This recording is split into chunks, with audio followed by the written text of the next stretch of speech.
You see, You see these three persons I'm displaying here now. Very familiar faces, and they have one thing in common, right? I know sometimes people will say, don't give some of these people attention, don't give them publicity.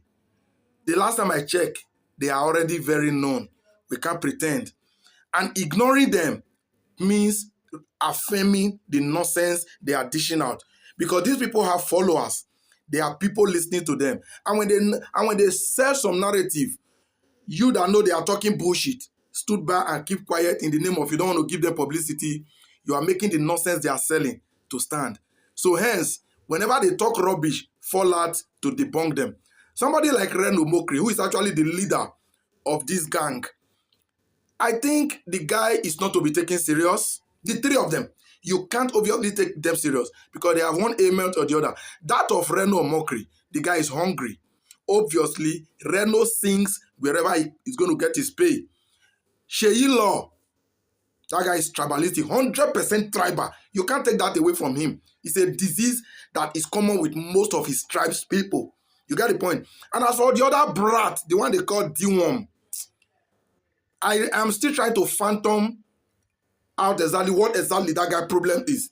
The only thing I've been able to see that guy problem is that he likes to counter anything good. Whatever anything is trending for positive reasons, w0r find a way to come around and criticize and condemn it.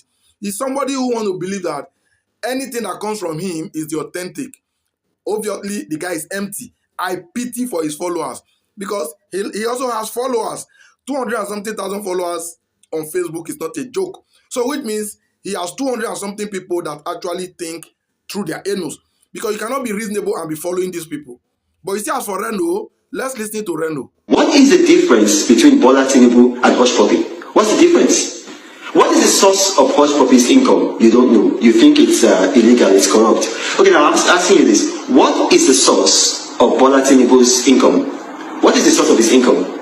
You know, if Hush Puppy were to have been in Nigeria, most likely he would have been an APC politician. Because in APC, dishonesty thrives in APC. Look, I'll give you an example now. The APC today named Governor Umar Gandoje of Kano State a man caught on camera collecting bribes. This is not like a rumor or a gossip or whatever. He was caught on camera collecting bribes. I've analyzed that video. I sent it to a lab. That image is accurate. And then you now appoint this man to be the to head the Edo State election committee of the APC. Now you think about it.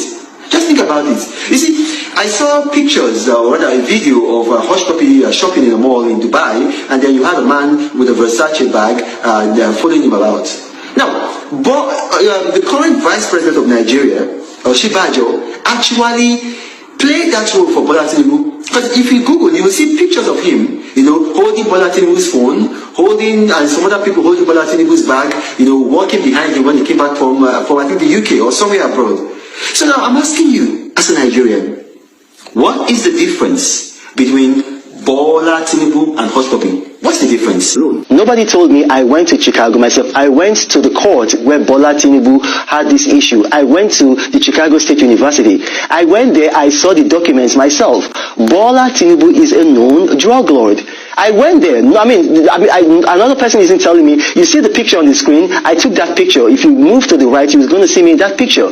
Bola Tinubu is a known drug lord. He has this man who's meant to be the Minister of Labor and Productivity, or rather say on productivity, who went on TV to try to hoodwink Nigerians, telling them that the charge against Bola Tinubu was just for tax, that all he paid was tax, that it had nothing to do with drugs. That is a big lie. I have the document here. Nigerians can see it. I hope you can see it on the screen here. I have the document here. It actually says, and if you look at it, it says docket. A docket, and as I'm speaking, your viewers can go on Google and fact check me.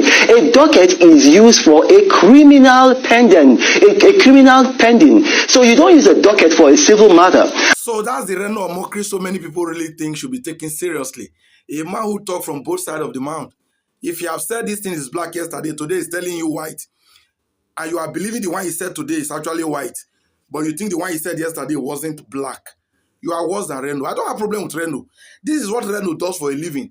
And I want to believe so does Sheyi for being tribalistic I don't know if any other tribe other than Yoruba man is in power. Sheyi Law will still be the way he is now. But for being tribal alone, that guy is minus. Then the one they call D1, the youngest among them, who should be a youth with a future, is very, very sad and disheartening. So, and to the followers of these people who actually believe these people, my condolences. So, and I wish you all speedy recovery, because mental illness is something you don't know. You that is the victim will always be the least to know. We thought you heard from Reno. This is the same Reno now singing praises of Tinubu, who went to the free broadcast now to say nasty things about the people's president, which is Peter Obi, and so many people believed that what he said is the truth. They are taking the video so seriously from a man who has zero integrity. So I'm doing this video to counter things like this, because sometimes we just feel like ignore these people, but ignoring them give them ground. It gives their story, it gives their false narrative the avenue to fly. Remember, there are so many Nigerians who are confused, who are neither here nor there. So when they hear story from somebody, if they will not get a counter response, they'll just let that sink into them and they'll dwell on it. So for the sake of people like that, you see these people, and a whole lot of more. We have some in the presidency. Any spokesperson for the APC, if you see them, run. Should we be talking about Daniel Bwala? The Oga Pata of them all. He said things when he was in PDP. Now that he's APC, he's telling us that what he said in PDP was just political talks. Maybe when he leave APC later, he's going to tell us that what he's saying about Peter Obi now were just political talks. Please, Nigerians, know who you listen to. And no matter who you listen to, the most important part is use your head. I mean, for those that have. For those that doesn't have, my condolences. I wish you speedy recovery.